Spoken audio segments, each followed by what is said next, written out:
नमस्कार दोस्तों। आज के इस वीडियो में हम जानेंगे अपने माइंड को कैसे कंट्रोल ट्रेडिंग के समय हम कर सकते हैं, कैसे हम होशपूर्वक ट्रेडिंग कर सकते हैं, किस तरह से हम अपने माइंड में एक प्रॉफिट वाला या एक पेशेंस वाला माइंड कैसे तैयार कर सकते हैं। इस वीडियो में हम बिल्कुल अच्छी तरह से जानेंगे और समझेंगे। देखिए, अगर इस मार्केट में आपने बहुत बड़े लॉस कर रखे हैं तब आपका माइंड बहुत जल्दी रिकवर नहीं कर पाएगा। आप अपना लॉस रिकवर को भूल जाओ।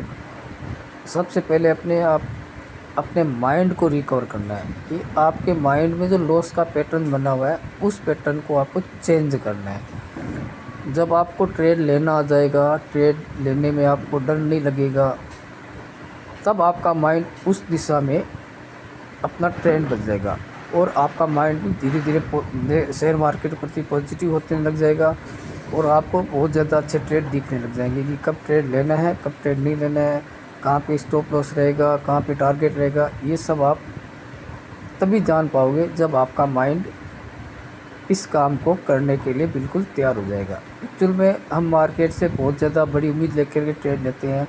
हम मार्केट से पैसा एक ही दिन में डबल करना चाहते हैं। तो उस माइंड सेट से जब हम मार्केट में एंट्री लेते हैं तो कभी हमें बड़ा प्रॉफिट हो जाता है, कभी बड़ा लॉस हो जाता है। अब क्या, प्रॉफिट तो हम होते ही एग्जिट कर देते हैं, लॉस को हम होल्ड करते हैं। होल्ड करने वाला लॉस हमें बड़ा लॉस करवा देता है। तो आपको कौन सा ट्रेड होल्ड करना है, कौन सा ट्रेड होल्ड नहीं करना है, उस पर भी ध्यान देना है। अपने माइंड का पैटर्न को कैसे बदलना है, उस पर भी आपको ध्यान देना है। तो जितने छोटे टाइम फ्रेम की आप एनालिसिस कर रहे हो तो उस टाइम फ्रेम का स्टॉप लॉस भी हमेशा छोटा रहेगा और उसका टारगेट भी हमेशा छोटा ही रहेगा।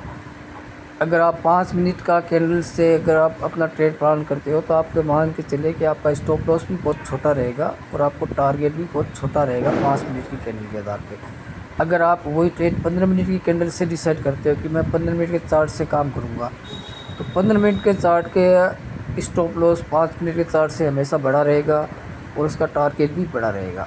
इसी तरह अगर आप 1 आवर का कैंडल मान लीजिए आप ट्रेडिंग में इस्तेमाल करते हैं कि आप 1 घंटे में जो पैटर्न बनते हैं उसके अकॉर्डिंग ट्रेड लोगे तो 1 घंटे का स्टॉप लॉस भी बड़ा हो जाएगा और उसका टारगेट भी बड़ा हो जाएगा। इसी तरह जैसे जैसे हम टाइम फ्रेम को बढ़ाते जाएंगे वैसे वैसे हमारे स्टॉप लॉस और टारगेट हमेशा बड़े बड़े होने लग जाएंगे। तो अगर आपको स्टार्ट करना है तो आपको सबसे पहले छोटे टाइम फ्रेम पे प्रैक्टिस करनी है। तब आपको वो पैटर्न छोटे टाइम फ्रेम में जल्दी बनते हैं, बड़े टाइम फ्रेम में उन पैटर्न बनने में थोड़ा वक्त लगता है। तो अपने को प्रैक्टिस करने के लिए अपने को सबसे पहले छोटे टाइम फ्रेम पर मास्टरिंग करनी है। जैसे सपोज कीजिए आपने 5 मिनट का चार्ट पकड़ लिया।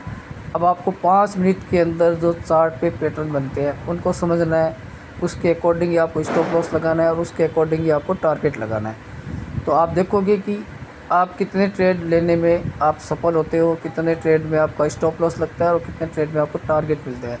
जो 5 मिनट के चार्ट में हुआ है वही 15 मिनट के चार्ट पे होने वाला है, वही चीज़ 1 घंटे में होने वाली है, वही 1 डे में होनी है, वही 1 वीक में और वही 1 मंथ में। जिस दिन आपका माइंड जैसे जैसे ग्रोथ करता जाएगा वैसे वैसे आप बड़े टाइम फ्रेम की तरफ जाने लग जाओगे। तो मैंने अभी टाइटन का चार्ट पकड़ा है सिर्फ 5 मिनट का। इस चार्ट में अपने को बाई की पोजीशन कब बनानी होती है और क्यों बनानी होती है मैं दोनों के लॉजिक बताता हूँ। सबसे पहले आप अपने चार्ट पे 5 मिनट के चार्ट का रेजिस्टेंस और 5 मिनट के चार्ट का सपोर्ट ढूंढिए। तो मैंने 2 लाइनें मार्क की है। एक तो लाइन मैंने ये मार्क की है, ये 5 मिनट के चार्ट का रेजिस्टेंस हो गया और अभी मार्केट जहाँ पे खड़ा है, क्लोज हुआ है, वो इसका एक तरह से अपन सपोर्ट मान लेते हैं। अब इस मार्केट में अपने को ट्रेड प्लान कब करना है? देखो, ट्रेड प्लान करने के लिए सबसे पहले हमें वेट करना पड़ेगा कि प्राइस इस लेवल के ऊपर क्लोज करे। जब ये 2 लाइनें जो ग्रीन और रेड की लाइनें दिख रही है ये मैंने 20 EMA और 50 EMA लगा रखी है। अब जैसे कोई प्राइस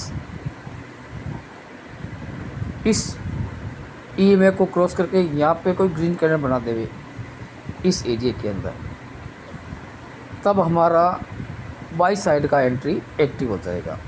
हमारा टारगेट ऊपर का रेजिस्टेंस रहेगा स्टॉप लॉस वापस इसी कैंडल के नीचे अगर प्राइस 5 मिनट के अंदर वापस क्लोज कर देंगे तो हमें इस ट्रेड से एग्जिट कर देना है। ये बात आपको ट्रेड लेने से पहले ही डिसाइड करनी है। ट्रेड लेने के बाद में आपको दो में से एक चीज़ होनी है, या तो मार्केट आपका स्टॉप लॉस कट करेगा तो बिल्कुल छोटा सा स्टॉप लॉस रहेगा, और टारगेट आपका थोड़ा बड़ा है इसमें। अब यहाँ पे क्वांटिटी डिसाइड कैसे करें, सबसे बड़ा पॉइंट ये होता है। तो देखो, जितना छोटा टाइम फ्रेम यूज़ कर रहे हो तो उतनी ही छोटी क्वांटिटी आपको इस्तेमाल करनी है। आप इसका एक रोड मैप तैयार करो। जब तक आप 5 मिनट के चार्ट पे मतलब प्रैक्टिस करना है तो आपको ओनली फॉर 10 क्वांटिटी शेयर ही उठाने हैं। 10 क्वांटिटी शेयर से ही आपको ट्रेड प्लान करने हैं। जैसे टाइम आपका 15 मिनट का हो जाएगा तब आप अपनी क्वांटिटी को 10 से 15 कर लोगे, ठीक है। फिर आप अगर 1 आवर की कैंडल में अगर काम करोगे तब आप क्वांटिटी 25 कर देनी है, और फिर 1 डे में काम करना है तो आपको 30 कर देनी है। इससे क्या होगा कि आपका माइंड धीरे धीरे एक पैटर्न बनाने लग जाएगा। मार्केट में जो भी इवेंट्स हो रही है, चार्ट मतलब प्राइस कैसे वर्क कर रहा है, तो आपका माइंड उसको कैच करने लग जाएगा। तो सबसे पहले हमेशा छोटे टाइम फ्रेम पर ही प्रैक्टिस करना है अगर आपको लॉन्ग टर्म में मार्केट में जाना है। तो जिस तरह से मार्केट ग्रोथ करेगा वैसे आपका माइंड भी ग्रोथ करेगा। फिर आपको चार्ट को देखते ही समझ में आ जाएगा कि अब प्राइस के साथ क्या होने वाला है, प्राइस नीचे जाने वाला है कि ऊपर जाने वाला है, ये आपको माइंड पहले ही बता देगा। और आपको चार्ट बिल्कुल समझ में आ जाएगा कि आपको एंट्री कहाँ पे लेनी है एग्जैक्ट, ठीक है। अगर प्राइस ऊपर से मान लीजिए कि ये जो ऊपर की लाइन अपना जो रेजिस्टेंस हमने माना है, अगर प्राइस वहाँ से रिजेक्ट होके इस प्राइस को काट के नीचे क्लोज करता है तब हमारा डाउन ट्रेड स्टार्ट हो जाएगा 5 मिनट के टाइम फ्रेम पे। तो 5 मिनट के टाइम फ्रेम का स्टॉप लॉस भी छोटा रहता है और टारगेट भी ज़्यादा बड़ा नहीं रहता है। यहाँ पे आप ऐसा नहीं है कि बहुत बड़ा सपना लेकर ट्रेड करने लग जाओ। तो अपने माइंड को पहले तैयार करना है। इसके लिए आपको कम से कम 20-25 दिन तक छोटे छोटे ट्रेड लेकर के अपने माइंड में वो पैटर्न तैयार करने हैं कि किस तरह से इस मार्केट में काम करना है। दोस्तों, मेरा वीडियो आपको ये कैसा लगा मुझे ज़रूर बताना कमेंट सेक्शन में। आप अपने माइंड की अगर साइकोलॉजी को बदलना चाहते हो तो आपको धीरे धीरे मार्केट में प्रैक्टिस करना पड़ेगा। ये कोई लॉन्ग टर्म प्रोसेस नहीं है। आप 2 से 3 महीने तक ही अगर प्रैक्टिस करोगे ना तभी आपका माइंड इस काम को करने लग जाएगा, ठीक है ना। और मेरे वीडियो को आप लाइक करना, सब्सक्राइब करना और मेरे चैनल को आप ज़रूर सब्सक्राइब करना। धन्यवाद दोस्तों।